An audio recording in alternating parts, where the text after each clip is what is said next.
আসসালামু আলাইকুম রহমতুল্লাহ বরকাত।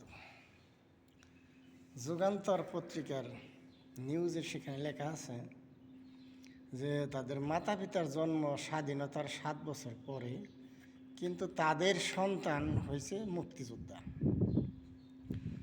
হয়তো তারা মুক্তিযোদ্ধা সাজিয়েছে এই জন্য মুক্তিযোদ্ধার ভাতা পাওয়ার জন্য, কিন্তু আমি মনে করি যে মুক্তিযোদ্ধা স্বাধীনতার 20 বছর পরে জন্ম নিলেও মুক্তিযোদ্ধা হওয়া যায় যদি দেশের জন্য কাজ করে, দেশকে ভালোবাসে। কারণ এখন বাংলাদেশে মুক্তিযোদ্ধা জন্ম নেয় না, মুনাফিক রাজাকার গাদ্দার জন্ম নেয়।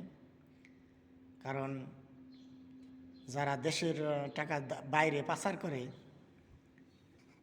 যারা সরকারি চাকরি করে ঘুষ খায়, সরকারি কাজকর্ম করতে দিলে 99% টাকা পকেটে রাখে, তারা রাজাকার। যুদ্ধ যদি এখনও না চলে, কিন্তু এখনকার কর্মকাণ্ড দ্বারা তারা রাজাকারের বংশধর রাজাকার।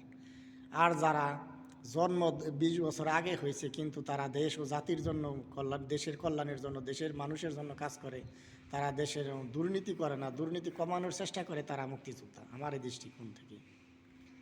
এই জন্য আসেন আমরা মুক্তিযোদ্ধা হই, আমরা দেশ ও জাতির কল্যাণে কাজ করি। কারণ বাংলাদেশে মুনাফিকের সংখ্যা বেশি, মুনাফিকরা মুখে বলে একটা, কাজে আরেকটা। এই জন্য মুনাফিকরে হওয়ার পিছনে আমরা দায়ী আছি। কারণ আমরা হারাম উপার্জন সম্বন্ধে জানি না, রিজিক সম্বন্ধে ধারণা নাই, জান্নাত জাহান্নাম সম্বন্ধে ধারণা না থাকার কারণে আমরা নিজের ইচ্ছা মতো চলি। আমরা উপার্জন করতে হারাম আর হালাল চিন্তা করি না। আমার কর্মকাণ্ড আমাকে জাহান্নাম নিয়ে যাচ্ছে না জান্নাতে নিয়ে, সেটা হিসাব করি না। আমার কর্মকাণ্ড দ্বারা আমাকে দেশপ্রেমিক বানাচ্ছে না মুনাফিক রাজাকার বানাচ্ছে, এটা আমরা চিন্তা করি না। এই জন্যে আমাদের পরিকল্পনা মানুষকে একজন আদর্শ মানুষ হওয়ার বিষয়ে পিছনে কী কী করণীয় এবং কী কী বর্জনীয়, এইটু বিষয়ে শিক্ষা দেওয়া।